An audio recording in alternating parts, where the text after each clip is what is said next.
Right इधर से। तो कॉन्सेप्ट नंबर 1 है, सबसे पहला है गुड्स से। अब गुड्स से क्या है? गुड्स से ये है कि जब भी हम गुड्स की बात करेंगे ना, जब हम जनरल एंट्री कर रहे हैं तो गुड्स के लिए, गुड्स के मतलब सबसे पहली चीज जिसमें बिजनेस क्या करता है, डील।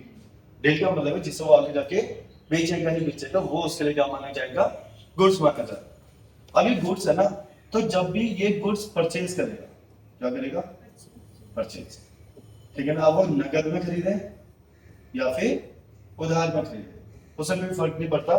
जब भी वो क्या कर रहा है, गुड्स को परचेज कर रहा है, उस वाली सिचुएशन में हमेशा हम जो अकाउंट बनाएंगे, इसके लिए कौन सा अकाउंट बनाया जाएगा, परचेज अकाउंट। ये चीज क्लियर है। सेम वे में जब भी मैं गुड्स को क्या करूंगा, सेल करूंगा, क्या करूंगा, तो अब वो नकद में हो या फिर उधार में हो, उसके लिए वो हमेशा एक ही अकाउंट हम यूज करेंगे। वो कौन सा अकाउंट यूज करने वाले, सेलर। क्लियर है चीज। तीसरा, जो मैंने गुड्स परचेज किए थे, हो सकता है ना जो मैंने कभी जो सामान खरीदा था सप्लायर को मैं वापस कर दूं ड्यू टू डिफेक्टिव रीजन की वजह से। तो अल्टीमेटली परचेज गुड्स जो मैंने करे थे, परचेज गुड्स जो मैंने खरीदे थे, अगर मुझे उसे क्या करना पड़ जाए, रिटर्न करना पड़ जाए सप्लायर को वापस, उस वाले सिनेरियो में हम जो अकाउंट बनाएंगे वो कौन सा बनाएंगे, परचेज रिटर्न अकाउंट। इसका एक और नाम होता है, बताओ, इसका एक और नाम होता है परचेज रिटर्न का, रिटर्न आउटवर्ड अकाउंट। क्या होता है, रिटर्न। क्यों, मैंने सामान खरीदा था, अब वो वापस जा रहा है, आउटवर्ड का मतलब क्या है, जाना, तो रिटर्न आउटवर्ड होता है, इसलिए इसका दूसरा नाम होता है परचेज रिटर्न अकाउंट बोलो या फिर return outward account. Same way में जो मैंने गुड्स सोल्ड किए थे, ठीक है ना, जो मैंने क्या किए थे, गुड्स को सोल्ड किए थे और किसी रीजन की वजह से कस्टमर क्या करते हैं, उसको कस्टमर क्या करते हैं, रिटर्न। भाई हो सकता है ना जो मैंने सामान कस्टमर को दिया था, कस्टमर के पास डिफेक्टिव प्रोडक्ट आ जाए, तो कस्टमर क्या करेगा, वापस। तो जो मैंने सामान बेचा था, अगर वो कस्टमर मुझे वापस कर दे, तो उसके लिए हम कौन सा अकाउंट बनाएंगे, सेल रिटर्न अकाउंट। और या फिर इसका दूसरा नाम, इसी का नाम है रिटर्न, सामान वापस आ रहा है तो क्या बोलेंगे, रिटर्न इनवर्ड। क्या बोलेंगे हम, रिटर्न इनवर्ड अकाउंट। ये चीज क्लियर है। तो हमारे पास 4 हमने अकाउंट पढ़ लिया। एक और अकाउंट होता है, कभी कभार क्या होता है, एंड ऑफ ईयर का, एंड ऑफ ईयर जैसे समझना, हो सकता है मैंने स्टार्टिंग में जब 1 अप्रैल को, जब फाइनेंशियल ईयर स्टार्ट होता है 1 अप्रैल को मैंने 1 लाख का गुड्स परचेज किया, कितने का, इसमें से सिर्फ मैंने ड्यूरिंग द ईयर, साल के बीच में पूरा का पूरा, सिर्फ इसमें से 80,000 का सामान बेच सका। कितने सामान का, 80। अब किस प्राइस में बिका वो नहीं बोल रहा हूं मैंने क्या बोला, 1 लाख का सामान था, उसमें से मैं कितना बेचा से, तो अभी भी तो मेरे पास कुछ स्टॉक बचा है ना, जो गुड्स है मेरे पास, कितना गुड्स रह गया। तो क्या अब ये साल का आखिरी आएगा, जब मेरा फाइनेंशियल ईयर आएगा 31 मार्च 2000, लेट अस अभी 27, ठीक है ना, तो ये क्या मेरे पास अनसोल्ड गुड है या नहीं है। अब जरा खुद बताओ, अगर आपने इस साल इसको नहीं बेच पाए, अगले साल तो बेचोगे ना, ऐसा तो नहीं है कि सब फेंक दोगे। तो अल्टीमेटली इसके लिए हम अकाउंट बनाते हैं जो साल के आखिर में अनसोल्ड रह जाता है, end of year unsold good, end of year unsold goods. उसके लिए जो अकाउंट बनता है वो कौन सा बनता है, स्टॉक अकाउंट। कौन सा अकाउंट बनाते हैं, स्टॉक अकाउंट बनाते हैं, ठीक है ना। तो हमारे पास जो टोटल अकाउंट बनने वाले, पहला कॉन्सेप्ट क्या है, गुड्स। गुड्स क्या होता है, जिसमें बिजनेस क्या करता है, डील। इसके लिए हम 5 अकाउंट बनाएंगे। या तो हम कौन सा अकाउंट बनाएंगे, या तो हम सबसे पहला परचेज अकाउंट बनाएंगे, या तो हम सेल अकाउंट बनाएंगे, या तो हम परचेज रिटर्न या सेल रिटर्न अकाउंट बनाएंगे, या फिर हम सेल रिटर्न या रिटर्न इनवर्ड अकाउंट बनाएंगे, और लास्ट स्टॉक अकाउंट बनाएंगे। ये चीज क्लियर है। पहला कॉन्सेप्ट हमारा ये है कि हमारे पास अलग अलग अकाउंट बनते हैं गुड्स के। इधर से ही जो कंफ्यूजन होता है वो है, याद रखना, अगर मैं मशीन परचेज कर रहा हूं, क्या बोला मैंने, मशीन अगर मैं परचेज कर रहा हूं, तो क्या मशीन परचेज करते समय भी गुड्स अकाउंट आएगा? मैं परचेज तो कर ही रहा हूं ना, तो अगर कभी आ जाएगी मशीन परचेज, तो याद रखना अब मशीन जब भी आप परचेज कर रहे हो उस समय कभी भी परचेज अकाउंट यूज नहीं हो। परचेज अकाउंट यूज क्यों? क्या मशीन आपके लिए सवाल है? क्या मशीन आपके लिए गुड्स है? गुड्स वो चीज होता है जिसमें आप डील करते हैं, जिसको आप आगे जाके बेचोगे ही बेचोगे, उससे आप पैसा कमाओगे। लेकिन क्या आपने जो मशीन खरीदी उसे बेचने के पर्पज से खरीदी है?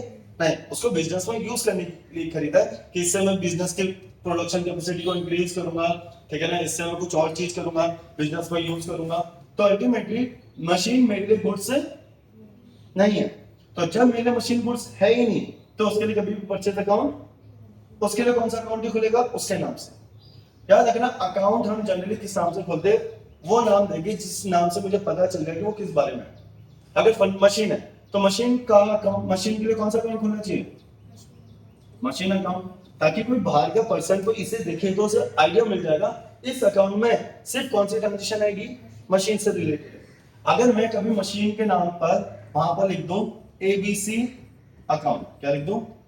ये तो मुझे पता है ना कि मैंने मशीन के लिए कौन सा अकाउंट रखा है, लेकिन अगर कोई बाहर का पर्सन आके देखेगा एबीसी, क्या उसे समझ में आएगा कभी भी? नहीं। इसलिए हमें कोई भी रैंडमली अकाउंट नहीं देना होता है, हमें ऐसा नाम देना होता है कि उसको देखते ही पता चल जाए वो किस बारे में। तो 90% केसेस में जो आपके पास क्वेश्चन होगा आप उसी के ही बेसिस पर क्या करोगे? अकाउंट क्रिएट कर रहे हो। क्लियर है?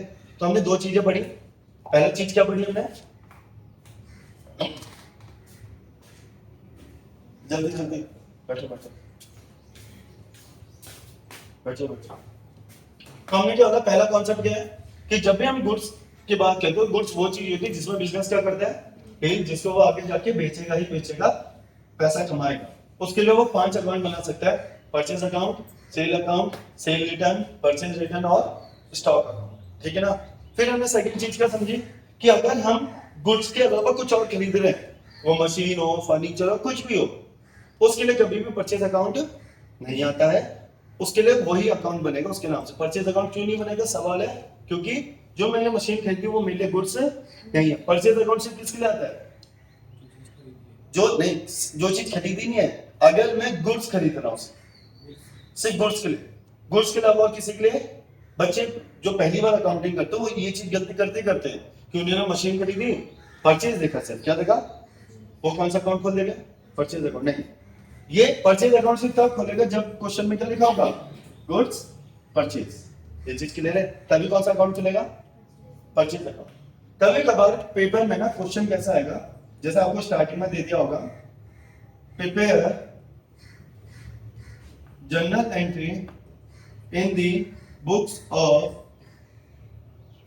ABC furniture, in the books of ABC। अब तो अकाउंटिंग किसकी करनी है? अकाउंटिंग हमेशा किसकी करते हैं? ओनर की करते हैं, बिजनेस की? बिजनेस की। यहाँ पर बिजनेस का नाम क्या है?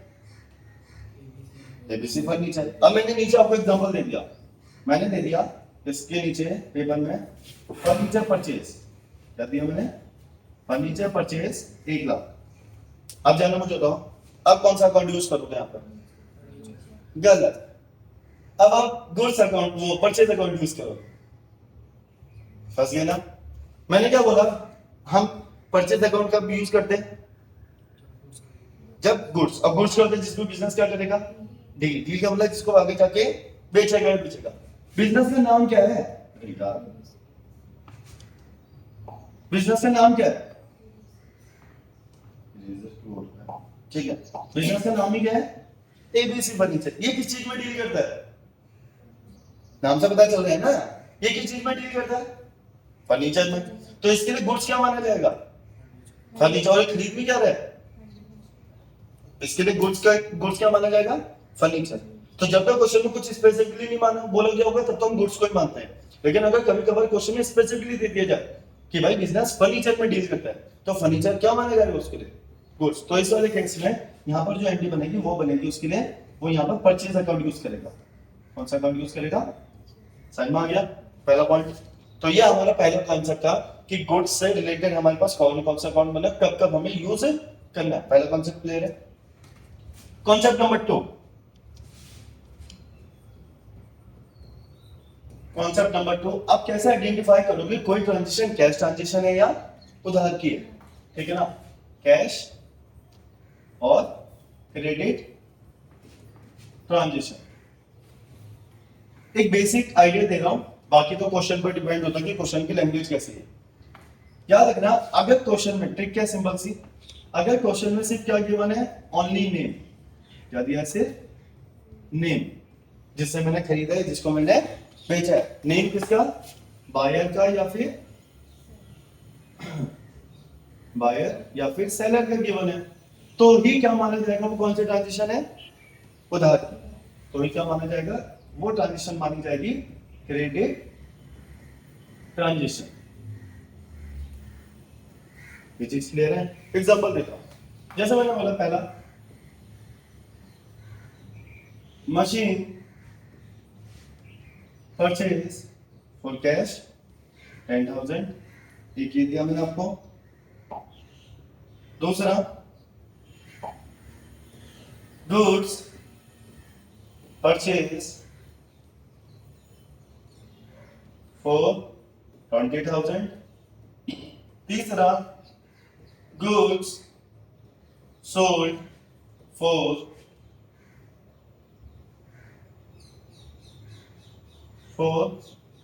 20,000, payment made by cheque, payment made by cheque. चौथा, गुड्स परचेज फ्रॉम राम 20,000। पांचवा, goods purchase from Ram for cash 30,000। छठा, गुड्स परचेज फॉर कैश 10,000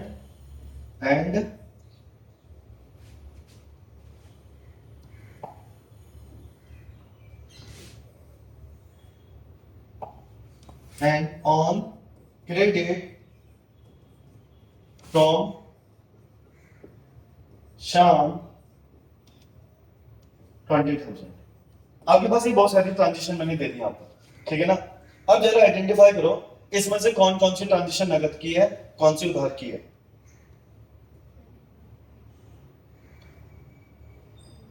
सारी लैंग्वेज की बात है। पहले में क्या बोला कि मैंने गुड्स खरीदा, कैसे खरीदा, तो ये नगद की ट्रांजिशन है, कैश।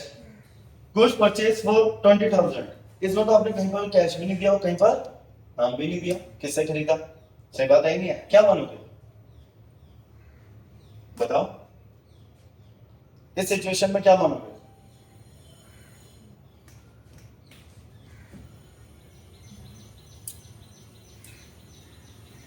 बताओ इस सिचुएशन में क्या मानने वाले आप लोग, कैश।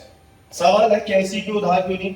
अगर आप उधार में खरीदोगे तो आप वो तो दोगे ना कि किसका अकाउंट डेबिट करना है, किसका अकाउंट क्रेडिट करना है, किसी पर्सन का तो अकाउंट खोलोगे ना, उधार में ले रहे हो तो जब आपको किसी का नाम पता ही नहीं है तो आप क्या मानोगे, इसको भी कैश, ये भी क्या ट्रांजेक्शन मानी जाएगी, कैश की मान के।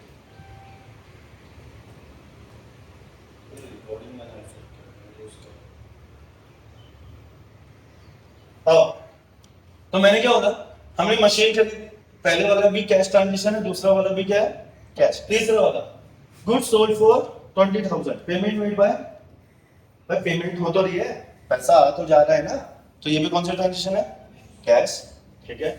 गुड्स परचेज फ्रॉम राम 20,000, अब इस वाले में देखो, इसमें सिर्फ क्या गिवन है, ओनली नहीं, सिर्फ नाम गिवन है या नहीं गिवन है, तो ये कौन सी ट्रांजेक्शन है मेरी, उधार की है, कौन सी है, क्योंकि इसमें बोला कि मैंने सामान खरीदा राम से, कितने का, 20,000। यहाँ पर कहीं भी कैश नहीं लिखा, तो जब कहीं पे भी कैश नहीं लिखा होता है, जब कहीं पे भी कोई पता नहीं चल रहा कि नगद है, तो हम क्या मानेंगे उसको, उधार, क्योंकि यहाँ नाम स्पेसिफिकली मेंशन है।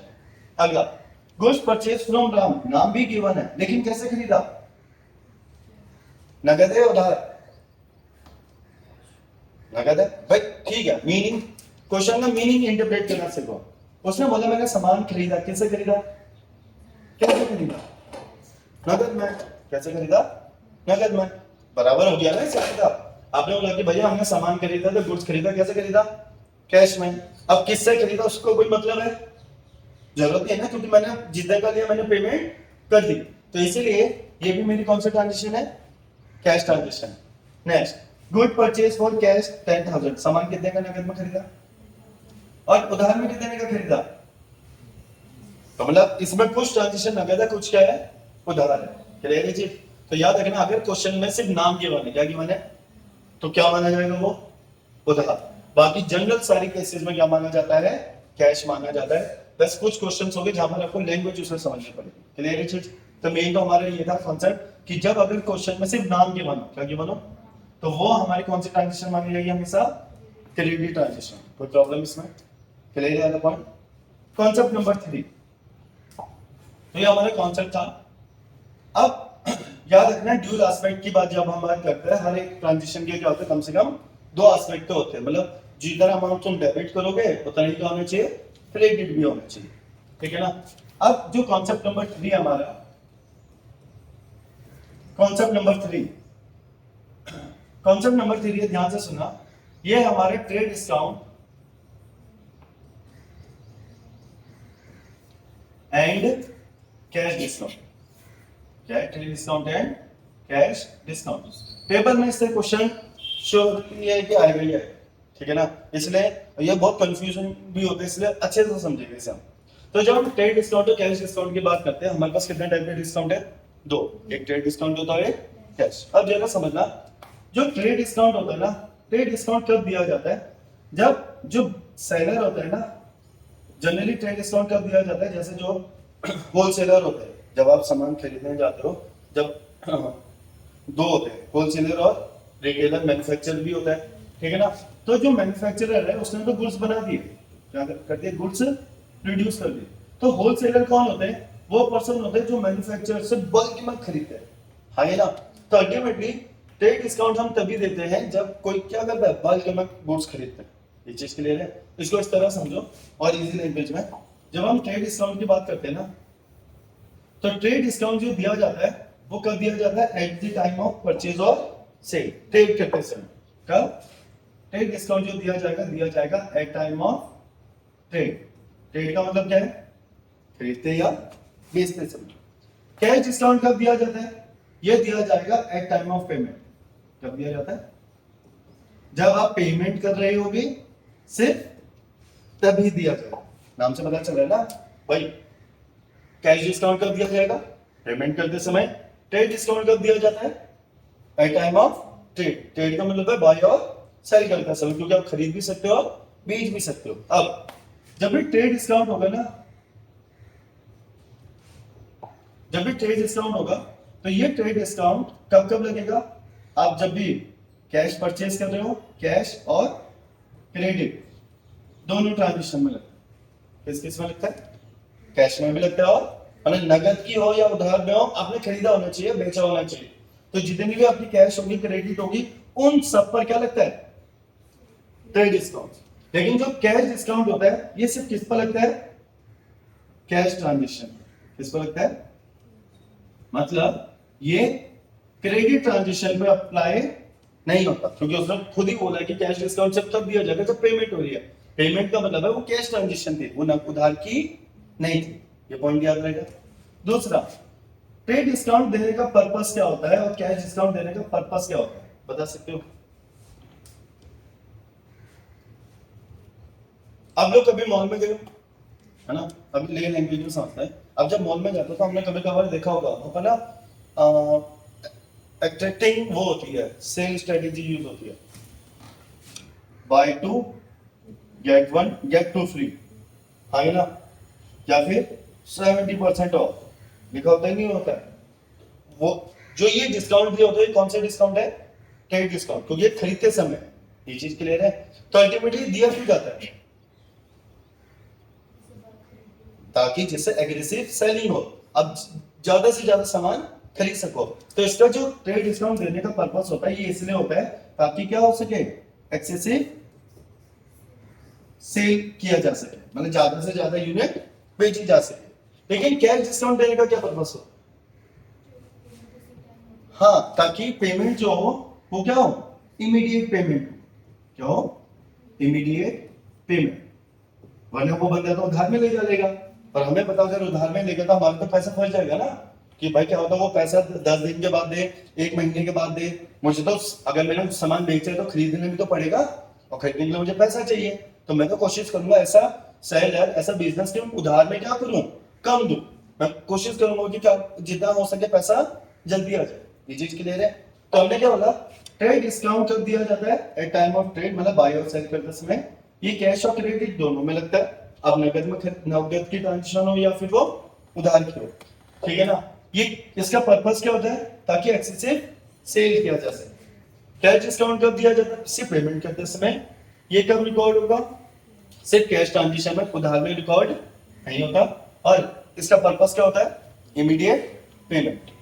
एक और पॉइंट याद रखना, ट्रेड डिस्काउंट कभी भी रिकॉर्ड नहीं किया जाता, इसकी हम कभी भी बुक्स ऑफ में रिकॉर्डिंग नहीं करते, लेकिन कैश डिस्काउंट को हम बिजनेस में रिकॉर्ड करते हैं। ये चीज क्लियर है। अब पेपर में क्वेश्चन कैसा आएगा, थ्योरेटिकल क्वेश्चन तो नहीं आएंगे, तो क्वेश्चन कैसा आएगा अब वो देखो जरा। तो जब हम क्वेश्चन की बात कर रहे हैं तो समझना, इसके लिए ना जो मैं जिस वे में आपको फॉर्मेट दे रहा हूं उसको उसी वे में याद रखना, ठीक है ना, ताकि आप लोगों का इजी रहे, अलग अलग ना। हमने क्या होगा, सबसे पहले हमेशा लिस्ट प्राइस आएगा। क्या आएगा, जब भी आप ये वर्किंग नोट बनाओगे, क्या बनाओगे, वर्किंग नोट, तो सबसे पहले लिस्ट प्राइस आएगा, वहां पे यहां लिख दिया। क्लियर है चीज।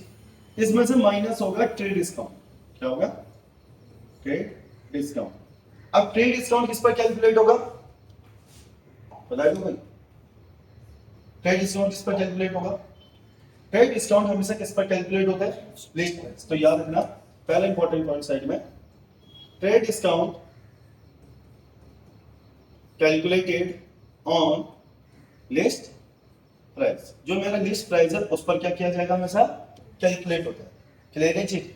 तो जो वैल्यू आई, अभी वो हम करेंगे जब न्यूमेरिकल को समझेंगे, वो जो वैल्यू आई उसमें से इसको क्या करेंगे, माइनस, कुछ ना कुछ तो वैल्यू आएगी आखिरी में, बोलो हाँ है ना।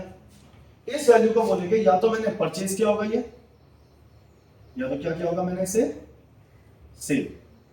ये मेरी कौन सी वैल्यू है, परचेज वैल्यू या फिर सेल वैल्यू।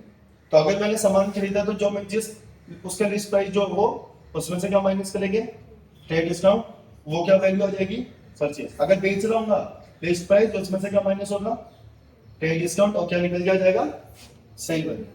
अब याद रखना ये जो ये मेरा टोटल है, ये मेरा क्या है, टोटल। इतना मैंने टोटल वैल्यू का परचेज किया, इतना मैंने टोटल वैल्यू का सेल किया। खरीदने के कितने तरीके हैं, क्या, तो सिंपल सा, मतलब ये जो मैंने टोटल परचेज किया है इसमें से कुछ पार्ट, सही बोल रहा हूं, कुछ पार्ट क्या हो सकता है, कैश परचेज हो सकता है, हाँ ही ना।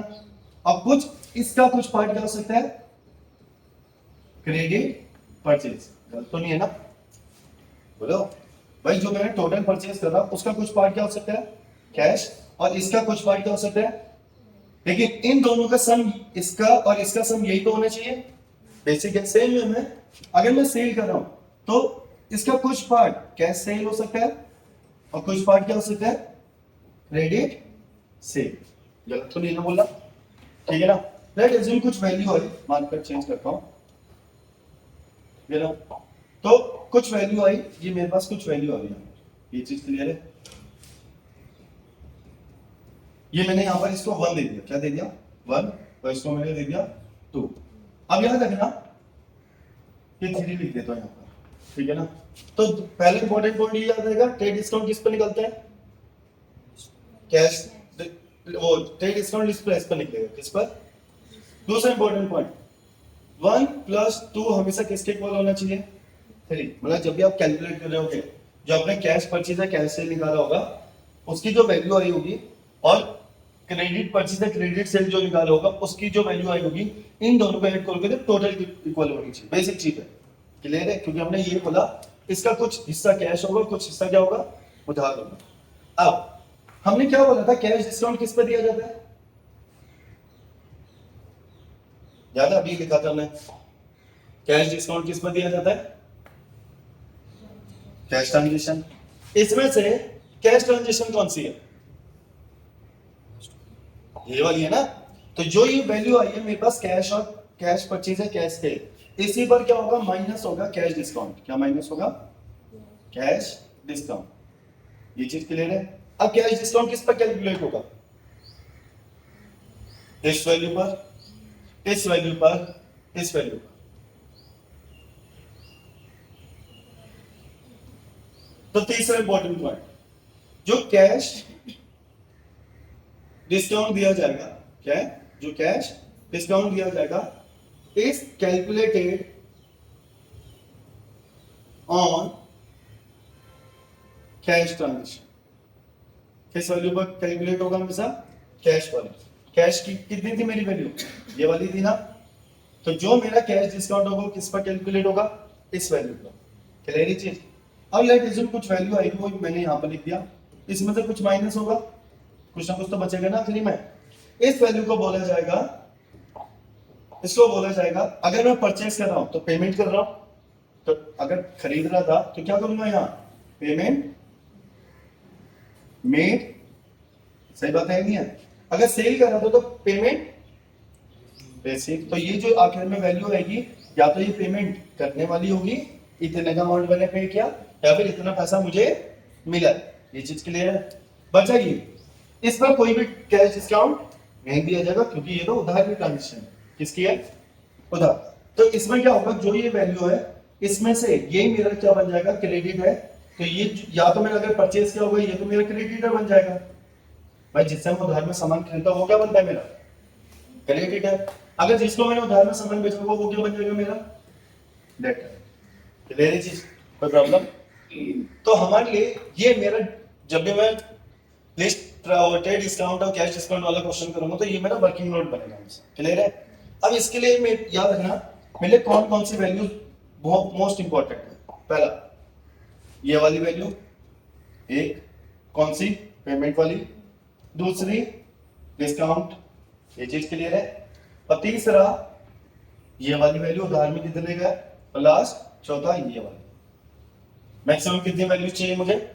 4। कौन कौन से वैल्यू चाहिए? सबसे पहला पेमेंट वाला, दूसरा कैश डिस्काउंट का, उधार का, और टोटल। कितनी वैल्यू चाहिए मुझे? सिर्फ 4। तो ये जो ड्यूल एस्पेक्ट बनेगा मैक्सिमम ये यूज हो सकता है, इसके बाहर कुछ नहीं जाएगा। ठीक है ना? अब एक और चीज याद रखना, ये कैश डिस्काउंट बोला मैंने, क्या बोला? अब जब मैं जरा खुद लॉजिकली समझो, ये डिस्काउंट जो है ना, डिस्काउंट हमारे पास दो टाइप के हो सकते हैं। कितने टाइप के? दो। समझ लो। तो जो हमने कैश डिस्काउंट बोला, तो कैश डिस्काउंट हमारे पास दो टाइप के हो सकते हैं। पहला डिस्काउंट कब होगा? परचेज करते समय। और दूसरा कब है? डिस्काउंट सेल करते समय। अब जरा खुद सोचो, एट टाइम ऑफ परचेज लिख रहा हूं, आप कोई सामान खरीद लेते हैं और आपको उस समय डिस्काउंट मिलेगा या दोगे? जब आप खरीदते हो तो उस समय जो डिस्काउंट होता है, डिस्काउंट मिलता है या देते हो आप? बताओ, मिलेगा या दोगे? खुद सोचो, आप भाई हो, आप गए किसी दुकान में सामान खरीद रहे हैं, आपको वो डिस्काउंट देगा या आप दोगे उसको? आपको डिस्काउंट मिलेगा। तो परचेज करते समय आपको हमेशा क्या होगा? डिस्काउंट रिसीव होगा। क्या होगा? ठीक है ना? तो जब भी आप परचेज कर रहे हो तो उधर जो कैश डिस्काउंट होगा उसके लिए वो क्या माना जाएगा आपके लिए? Discount receive. इसके लिए अकाउंट कौन सा खुलेगा? डिस्काउंट रिसीव अकाउंट ही खुलेगा, इसी के नाम से खुलेगा। किस नाम से? Discount receive account. अब जैसे समझो मैं क्या समझा रहा हूं। लेट्स अज्यूम आपने 1 लाख का सामान खरीदा। कितने का खरीदा? शॉपकीपर ने आपको इस पर 10% का कैश डिस्काउंट दे दिया। कितने का? तो जरा मुझे बताओ, अगर उसने 10% का कैश डिस्काउंट दिया तो क्या 10,000 आएगा? नहीं आएगा? आपने कितने रुपए की पेमेंट करी उसे? 90,000। सामान कितने का खरीदा आपने? नहीं, सामान तो 1 लाख का खरीदा है। परचेज कितने का किया था आपने? परचेज आपने 1 लाख का किया, कैश डिस्काउंट आपको कितने का मिला? 10,000 का। पेमेंट आप कितना कर रहे हो? 90,000। पेमेंट कितना कर रहे हो? सामान आपने 1 लाख का खरीदा, पेमेंट भी आपको 1 लाख करनी चाहिए थी, बट दुकानदार ने आपको कितने का डिस्काउंट दिया? 10। पेमेंट कितना कर रहे हो? तो क्या डिस्काउंट रिसीव आपके लिए 10,000 का प्रॉफिट है या नहीं है? तो याद रखना आज से, डिस्काउंट रिसीव का नेचर क्या है? प्रॉफिट, क्या आपके लिए प्रॉफिट है, और प्रॉफिट ही क्या होता है, रेवेन्यू, क्या होता है, रेवेन्यू, कोई प्रॉब्लम। सेम है, मैं अब जाना मुझे बताओ दूसरा डिस्काउंट कब लगेगा, एट टाइम ऑफ सेल।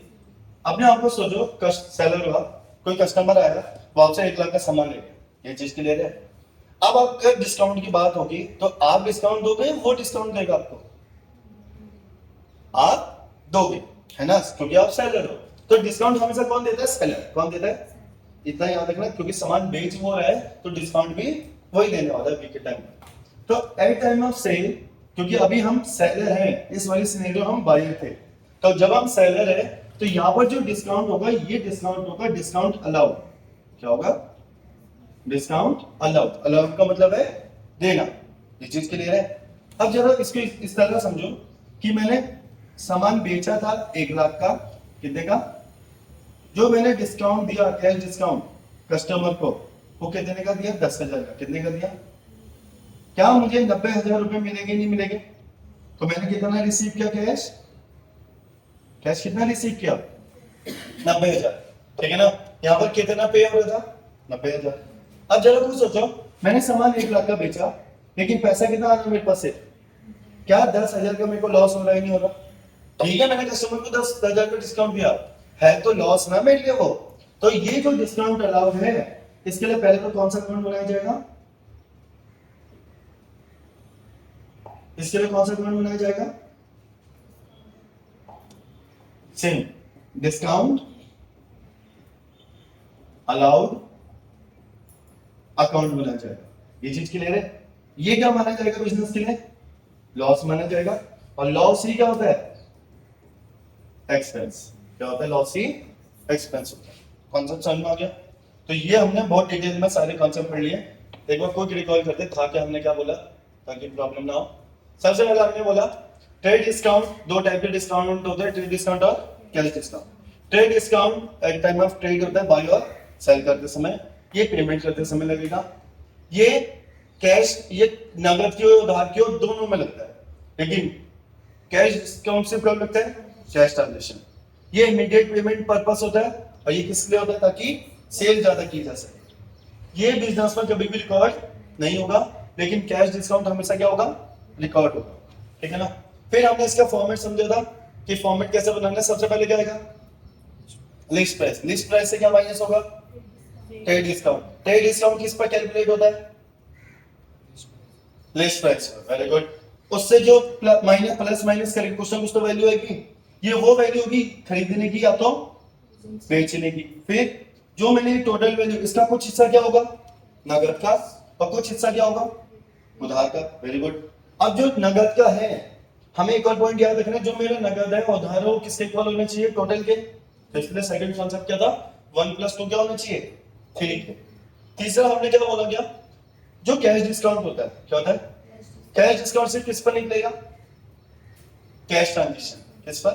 तो अल्टीमेटली जो कैश डिस्काउंट होगा ना, कैश डिस्काउंट कौन सी वैल्यू पर निकाला जाएगा, इस वैल्यू पर, जो कैश परचेज है सेल की भी इसी पर निकाला जाएगा, ठीक है। उसके बाद जो वैल्यू आएगी माइनस करके, वो क्या आएगी, पेमेंट कर देंगे, या तो इतना पैसा दूंगा तो इतना पैसा मिलेगा। और जो उधार में मैंने बेचा, या तो वो क्रेडिटर होगा या तो वो डेटर।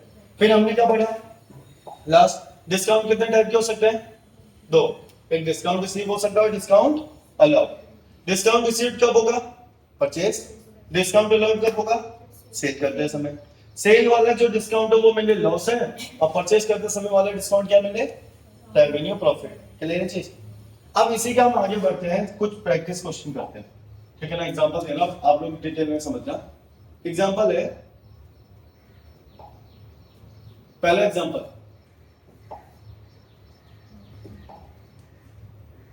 तो एग्जांपल देखो, देखो क्या लिखा है, goods purchase having this price, having this price 1 lakh at 10% trade discount. TD का मतलब ट्रेड शॉर्ट में। सबसे पहले हमें से कौन सा डिस्काउंट होता है, ट्रेड डिस्काउंट या कैश डिस्काउंट, ट्रेड डिस्काउंट, उसके बाद क्या लगेगा कैश। एक मैंने ये दिया। सेकंड मैंने दिया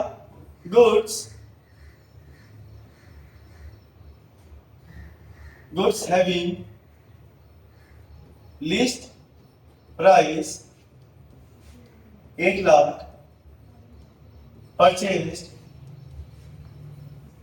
at 10% trade discount and 20% cash discount. मैं धीरे धीरे इसका डिफिकल्टी लेवल बढ़ाऊंगा, ठीक है ना। क्वेश्चन कहीं पे भी घुमा के बना सकते हो, ठीक है ना। पहले वाला जरा पढ़ो और जरा समझो, पहले इजी इजी करेंगे, ठीक है ना। पहला वाला बताओ क्वेश्चन का मीनिंग क्या है।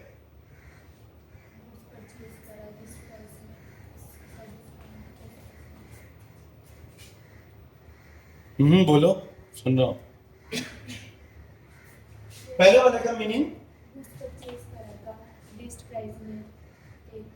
पढ़ने का तरीका। मैंने गुड्स खरीदे जिनका लिस्ट प्राइस कितना था 1,00,000, कितने के ट्रेड डिस्काउंट पर 10%। अब जरा इधर देखो, तो आप ड्यूल एस्पेक्ट जब बनाओगे तो वर्किंग नोट, तो पहले वाले का वर्किंग नोट जब आप बनाओगे तो आपने बोला भैया सबसे पहले हमें क्या लिखना है लिस्ट प्राइस। गुड्स का लिस्ट प्राइस कितना है 1,00,000, इसमें से क्या माइनस होगा ट्रेड डिस्काउंट। ट्रेड डिस्काउंट कितना है, और ट्रेड डिस्काउंट किस पर कैलकुलेट होता है, अगर लिस्ट प्राइस 1,00,000 है तो उसका 10% 10,000। तो सिंपल सा, लिस्ट प्राइस कितना है 1,00,000, उसका 10%, तो आपने बोला भैया कितना आया 10,000, कितना आ गया। तो 1,00,000 में से 10,000 का कितना बचा 90,000 बचा, नहीं बचा। ये कौन सी वैल्यू बताई थी मैंने अभी, नहीं जरा इधर देखो दोबारा। अभी तुम नोट नहीं कर रहे हो मुझे पता है, क्योंकि अभी जरा रिकॉर्डिंग भी चल रही है, ठीक है ना। लिस्ट प्राइस में से ट्रेड डिस्काउंट माइनस किया तो क्या वैल्यू निकल आई थी परचेज। तो अल्टीमेटली वापस आओ, तो जब हम परचेज की बात कर रहे हैं तो हमने ये जो वैल्यू आई ये वो है जो मैंने खरीदा। क्या करा मैंने खरीदा कितने में 90,000। तो याद है मैंने आपको बोला था कि मेरी जो अकाउंटिंग जो स्टार्ट होगी ना वो यहाँ से होगी, याद है। अकाउंटिंग कहाँ से स्टार्ट होती है, यहाँ से अकाउंटिंग स्टार्ट्स।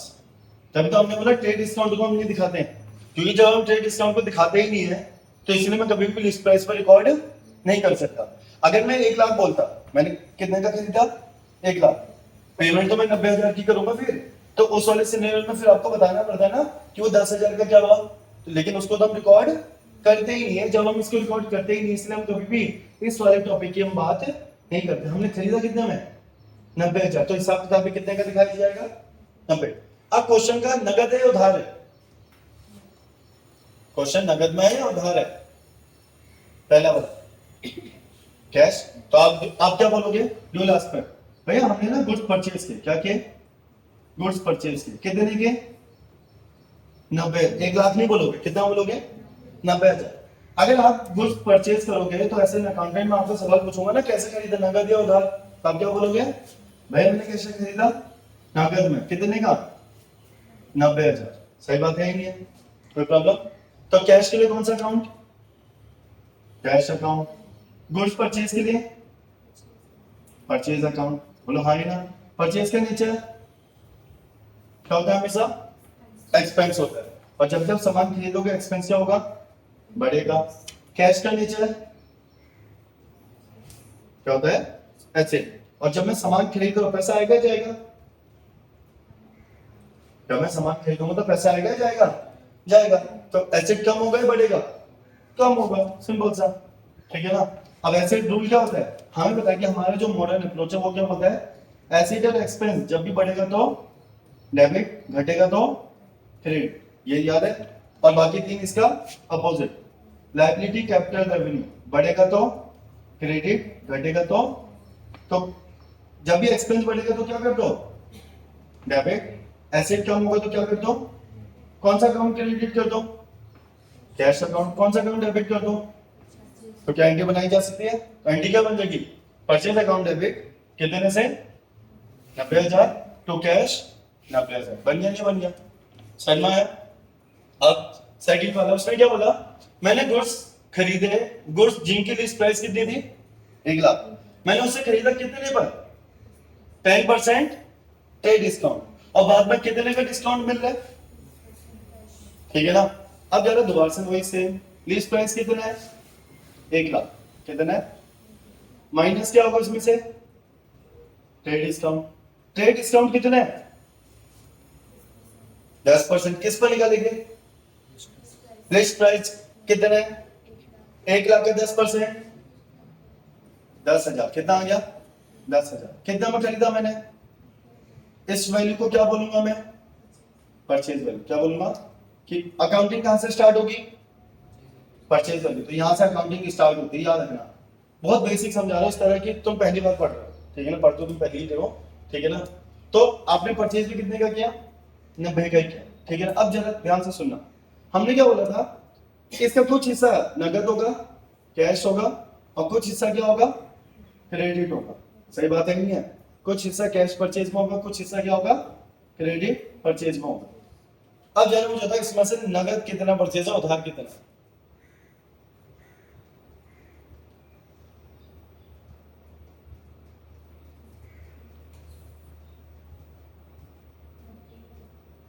भाई आप इस क्वेश्चन में कहीं भी उधार के बारे में बात हुआ? उसने बोला मैंने 10% के ट्रेड डिस्काउंट पर खरीदा, ठीक है, उसके बाद मेरे को कितने का डिस्काउंट मिलेगा? वो तो कैश डिस्काउंट तो बाद में मिलेगा ना, पहले ये तो होता नगद में कितने का खरीदा, क्योंकि जितना वो नगद में खरीद रहा होगा, जितना वो रेडी होगा पे करने के लिए, उस पर ही तो मिलेगा। तो इस क्वेश्चन में क्रेडिट ट्रांजेक्शन कितनी है? 0। तो मतलब उसने पूरा का पूरा ये 90 जो वैल्यू था वो खरीद कितने में रहा था? नगद में ही खरीद रहा था। फिर दुकानदार ने कितने का डिस्काउंट दिया? 20%। तो अब इसमें से क्या माइनस होगा? Cash discount. और कैश डिस्काउंट के लिए कौन सा नाम यूज होगा? याद है कैश डिस्काउंट के लिए डिस्काउंट दो टाइप के हैं, कौन कौन सा? डिस्काउंट दो टाइप के थे ना, मतलब कैश डिस्काउंट दो टाइप के थे, डिस्काउंट रिसीव्ड और डिस्काउंट। इधर कौन सा डिस्काउंट है? रिसीव, क्योंकि मैं परचेज कर रहा हूं तो कौन सा लगेगा? तो आपने बोला इसमें से माइनस कर दो डिस्काउंट रिसीव। मुझे कितने का डिस्काउंट मिल रहा है? कितने का मिल रहा है? 20% तब मिल रहा है जब मैं कितने का अमाउंट पे करने को तैयार था? मैं 90,000 पे नहीं कर रहा हूं, पे करने के लिए कितना तैयार था मैं? 90, ठीक है ना। लेकिन उसमें से मुझे दुकानदार ने कितने का डिस्काउंट दे दिया? तो डिस्काउंट रिसीव, हमें से डिस्काउंट किस पर निकाला जाएगा? Cash discount. जितना अमाउंट कैश ट्रांजेक्शन था, नगद में कितने का खरीदा मैंने? 90,000 का था, उसमें से कितने का डिस्काउंट? 20%। ये चीज ले रहे हैं, कितना आ जाएगा? 18,000। कितना आ गया? इसमें से उसको माइनस करके कितना आएगा? 72,000। बोलो हाँ है ना? कितना हो गया? ये वो अमाउंट है जो मैंने क्या किया है? पे किया। क्या ये मेरी पेमेंट अमाउंट होगी नहीं होगी? हाँ है ना। अब ड्यूल एस्पेक्ट बनाना, क्या बनाना है? ये समझ में आया कि कैसे करना है? अगर मैं इसका ड्यूल एस्पेक्ट बनाऊं तो ध्यान से देखना,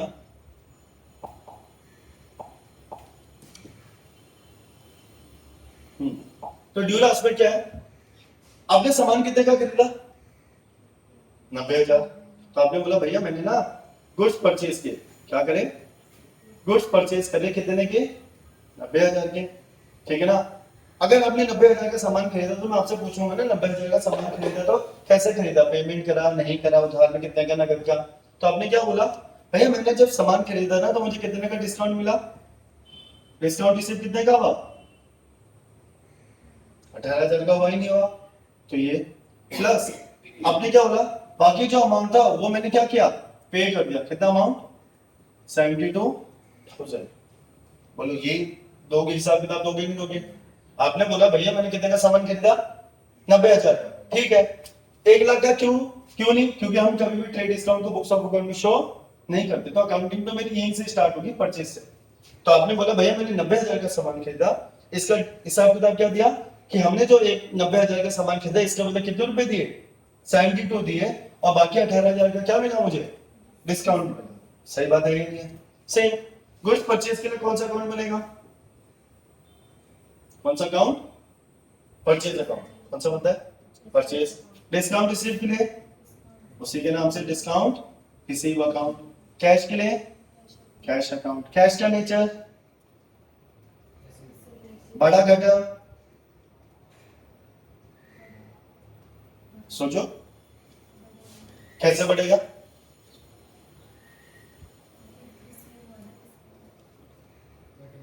पैसे, मैं पैसे की बात कर रहा हूँ।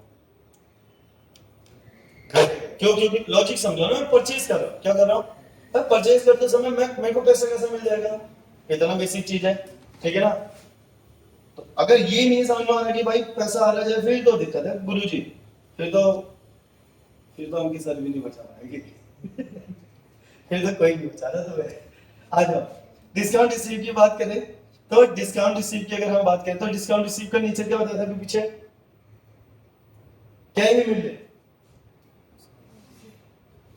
भूल जाओ पीछे, चलो खुद लगा ड्यूल तुम्हारे लिए क्या है ये? क्या ये प्रॉफिट नहीं है? आपने सामान कितने का खरीदा? 90,000 का। आप पे कितना कर रहे हो सिर्फ? कितना पे कर रहे हो? 672। क्या बाकी बचा हुआ बैलेंस आप दोबारा पे करोगे उसे? नहीं कर रहे हो तो क्या आपको 12,000 को 18,000 का प्रॉफिट नहीं हुआ? इस प्रॉफिट को नाम क्या दे दिया हमने? Discount receive. तो इसका नेचर क्या है? प्रॉफिट। और प्रॉफिट ही क्या होता है? रेवेन्यू। जितना ज्यादा प्रॉफिट, रेवेन्यू भी उतना ज्यादा होगा। क्लियर है? अब गुड्स परचेज के लिए कौन सा अकाउंट होगा? परचेज। और परचेज क्या होता है? हमेशा एक्सपेंस बढ़ता है। क्या होता है? एक्सपेंस। तो रोल एक्सपेंस बढ़ेगा तो डेबिट, रेवेन्यू बढ़ेगा तो क्रेडिट, एसेट कम होगा तो कौन सा अकाउंट क्रेडिट कर दो? कौन सा अकाउंट क्रेडिट कर दो और कौन सा अकाउंट डेबिट कर दो? 20 क्या बनेगी? Purchase account debit 90,000 to discount received 18,000 to cash 72,000। Sir Maya क्या प्रॉब्लम? नेक्स्ट कॉन्सेप्ट है हमारा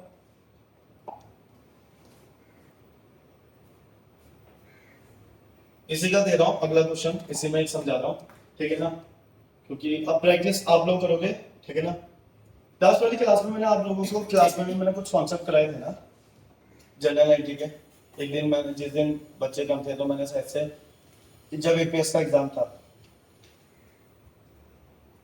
बहुत सारे कॉन्सेप्ट कराए थे, चेक के कराए थे शायद से।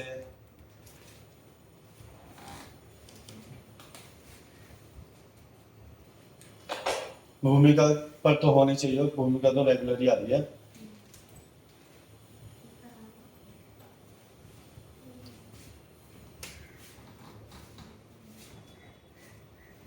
हाँ ये तो बोला फुल सेटलमेंट ये सारे। अब तो आगे बढ़ते हैं, फोकस। एक क्वेश्चन दे रहा हूं वो आप समझो, डिटेल में समझता। मैंने क्या बोला? Goods having list price 5 lakh sold at 10%, चलो 20 कर लेते हैं इसे, sold at 20% trade discount। ले आगे क्या बोला गया? 60% payment, 60% payment received immediately। 60% payment क्या हो रही है? इमीडिएटली रिसीव हो रही है, ठीक है ना? Full stop. Cash discount 10%। Cash discount कितना दिया जा रहा है? 10%। क्लियर चीज? क्वेश्चन समझ में सबको, ठीक है ना? क्वेश्चन ज्यादा हार्ड भी नहीं है और इजी भी नहीं उतना, ठीक है ना? जरा समझते क्वेश्चन में क्या बोला गया। क्वेश्चन में बोला गया कि गुड्स थे जिनका लिस्ट प्राइस 5 लाख था, मैंने उसे कितने के डिस्काउंट पर बेचा? Trade discount 20%। साथ ही साथ मुझे कितना पैसा मिल रहा है? 60% मिल रहा था, उस पर कितने का कैश डिस्काउंट है? 10%। अब पहले कुछ चीजें याद रखना, अगर मैं सामान बेच रहा हूं तो यहां पर जो ये कैश डिस्काउंट है वो दूंगा या लूंगा? हाँ भैया याद रखना, जब भी आप क्वेश्चन पढ़ो तो अपने आप को उस ट्रांजिशन को यह मानना कि ये टेंशन मेरी बिजनेस की है, तो मैं इस बार क्या कर रहा हूं? खरीद नहीं रहा हूं, क्या कर रहा हूं? बेच रहा हूं। तो अगर मैं बेच रहा हूं तो मैं सेलर हूं, तो मैं डिस्काउंट दूंगा। क्या करूंगा? दूंगा। अब वर्किंग नोट। आपने बोला भैया सबसे पहले क्या लिखेंगे हम, लिस्ट प्राइस कितना है 5 लाख, इसमें से क्या माइनस होगा, ट्रेड डिस्काउंट। ट्रेड डिस्काउंट कितना है 20% है ऊपर, तो 5 लाख का 20% 1 लाख, कितना आ जाएगा 1 लाख। इसमें से 1 लाख माइनस हुआ, कितना आया 4 लाख। वीडियो रुकी थोड़ी। हाँ, तो हमने क्या बोला कि लिस्ट प्राइस 5 लाख था, ट्रेड डिस्काउंट कितना है 1 लाख, और वैल्यू कितनी आई 4 लाख। ये वैल्यू कौन सी वैल्यू है, इसको क्या बोलेंगे, सेल वैल्यू बोल सकते हैं या फिर सेल प्राइस बोल सकते हैं, कितने में जो मैंने बेचा। तो मैंने बेचा तो मेरी अकाउंटिंग कहां से स्टार्ट होगी, यहां से, याद रखना अकाउंटिंग कहां से स्टार्ट होगी, यहां से। अब मैंने 4 लाख का सामान बेचा, जो मैंने सामान बेचा इसमें से नगद कितना है, उधार कितना होगा फिर, तो निकालो। तो हमने क्या बोला, इसका कुछ हिस्सा क्या होगा कैश सेल, तो नगद में, और दूसरा क्या माना हमने क्रेडिट सेल। सही बात है ये। अब नगद कितना था 60%, 60% सेल का होगा ना, तो 4 लाख का, देखना यहाँ क्या कर रहा हूं, जो मेरी टोटल सेल 4 लाख थी उसका 60% क्या है नगद है, बाकी कितना है, तो कितना है ये 2,40,000, और ये कितना आएगा 1,60,000। बोला है ना, किसी को प्रॉब्लम भाई, अलग अलग तरीके हैं। अब एक तरीका ये है, पहले तो आप इसमें से 4 लाख में से कितना परसेंट निकाल लो, 40% निकाल लो, तभी तो सेम ही आएगा। या फिर आपने बोला भैया एक काम करते हैं ना, टोटल सेल कितने की थी 4 लाख, नगद कितने का था 2,40,000, अब जो बचा वो उधारी तो होगा ना, कैसे भी निकाल लो एक ही बात है, ठीक है ना। ये सब कुछ हो गया। इसके बाद हमने क्या बोला था, क्या दे रहे हम, कैश डिस्काउंट किस पर निकलेगा हमेशा, कैश डिस्काउंट किस पर निकलता है, कैश साइड पर निकलेगा, कैश ट्रांजेक्शन पर। तो इसमें से माइनस हो जाएगा अब ये कैश डिस्काउंट तो है, क्या ये कैश डिस्काउंट, बट इस कैश डिस्काउंट का नाम क्या होगा,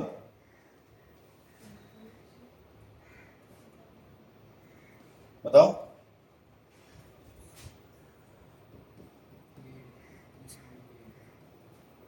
अलाउड, कैसा डिस्काउंट दे रहे हो ना आप, तो सेलर हो, तो ठीक है कैश डिस्काउंट है ये, ठीक है ना, लेकिन इसका नाम क्या होगा डिस्काउंट अलाउड।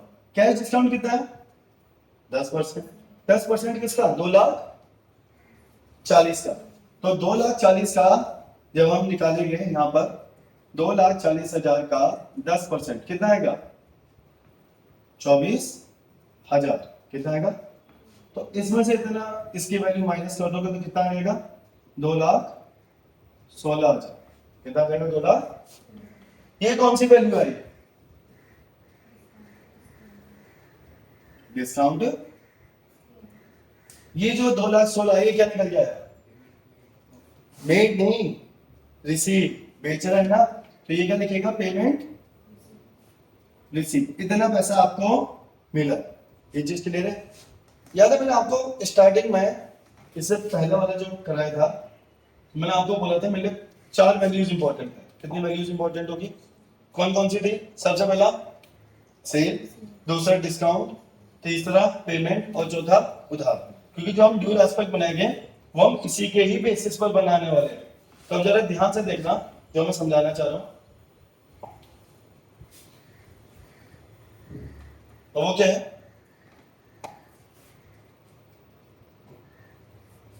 ड्यूल एस्पेक्ट बनाना। जरा मुझे बताओ आपने सामान कितने का खरीदा, कौन कौन सी वैल्यूज इंपॉर्टेंट है मेरे लिए, क्या बताई थी बताओ।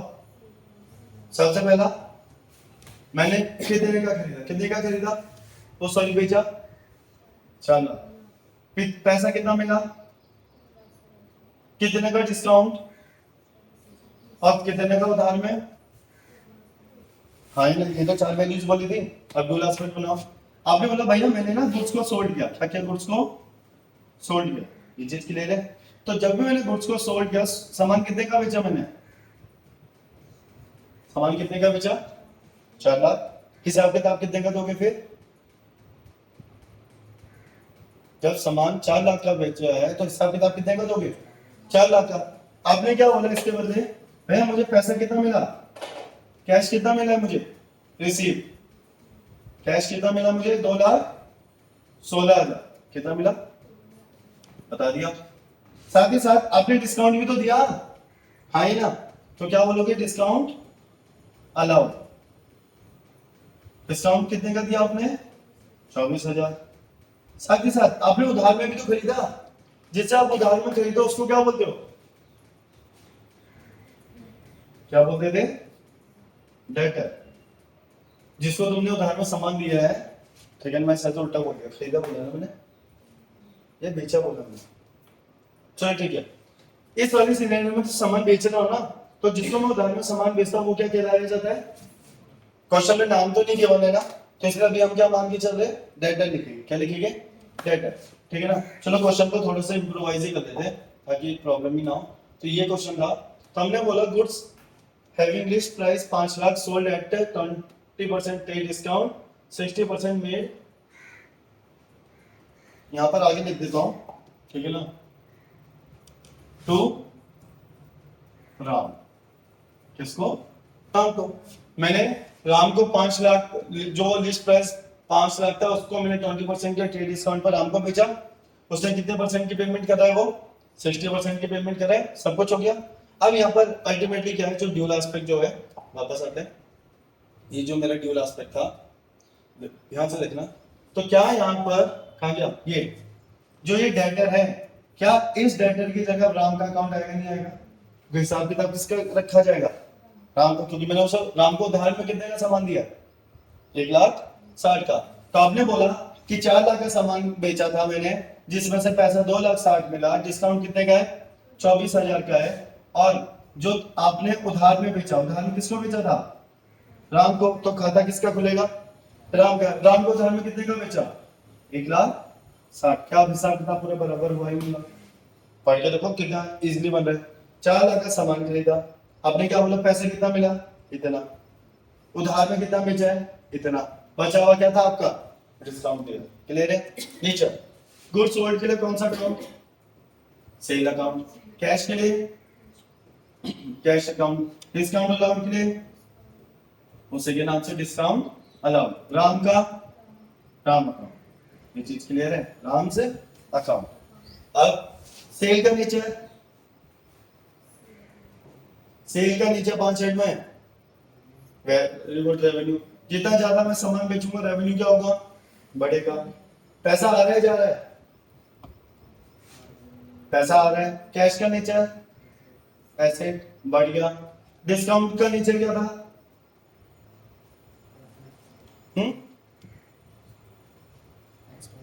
एक्सपेंस। क्यों? आपने डिस्काउंट दिया कि आपको लॉस है या नहीं है?